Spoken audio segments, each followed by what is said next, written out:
Welcome back. A silver tsunami is approaching retirement age. This year, more than 11,000 Americans turn 65 every day, an all-time record. The golden years can be relaxing and rewarding, but doctors say they can also come with big changes that can impact mental health. Bradley Blackburn has more on how to prepare for it. For years, Patty Ryan avoided even thinking about retirement. The idea alone made her anxious. Started sort of not sleeping and really nervous. But last year, after she turned 70, she decided it was time to leave her job at Hackensack University Medical Center in New Jersey, supervising pediatric physical therapy. All of a sudden it was like, I said it took a long time, maybe almost 49 years, but I think I'm burning out.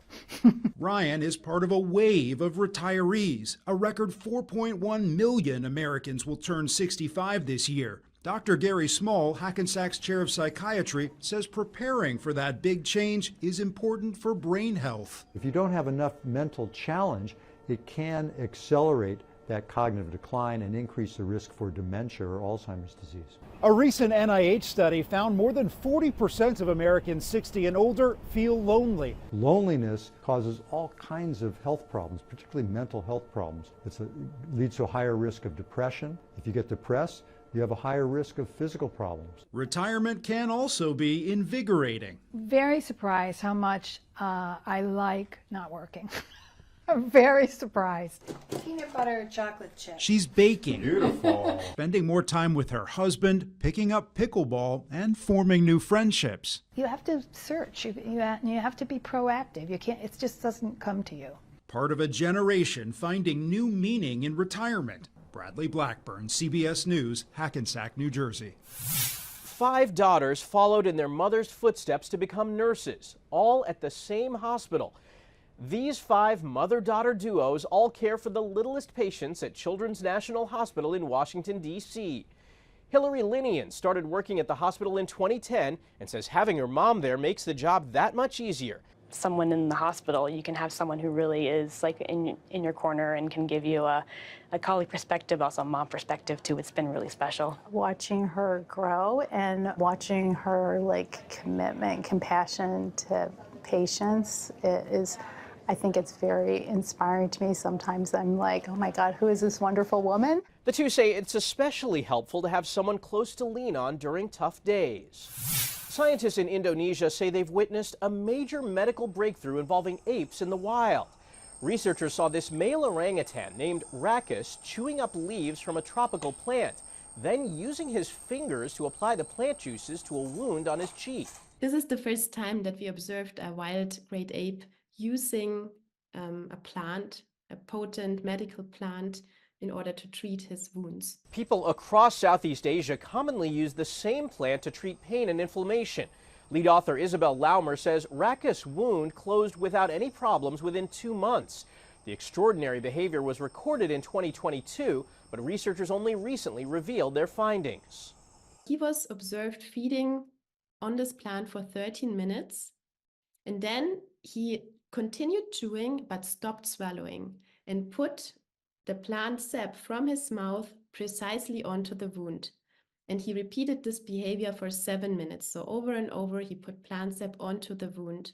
And then later, he also took the more solid plant matter from his mouth and put it on top of his wound, fully covering the wound. Previous research has identified other great apes treating themselves with plants in different ways. We know that Rackus was not born in the area.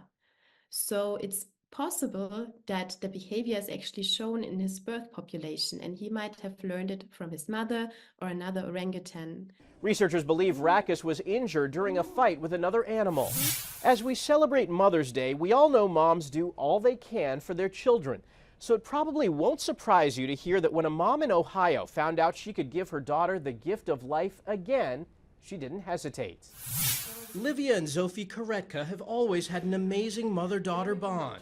Now, they're even closer. This is just another celebration to the beautiful and loving mother I have that did something super, super amazing for me. At 14, Zofie was diagnosed with liver disease with no known cause.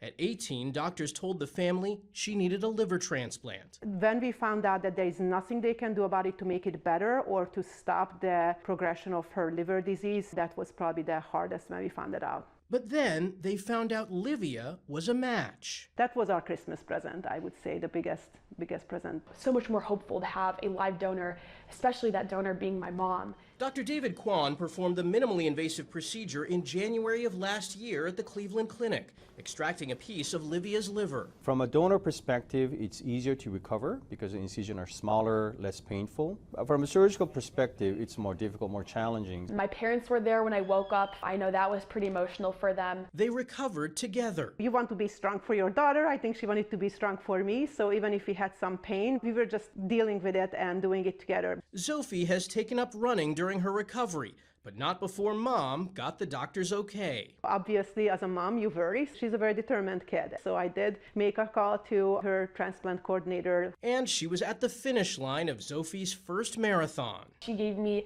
a second opportunity to live and saved my life. And I'm, forever, forever grateful. I love her so much. She's a great mother. I would do it over and over again.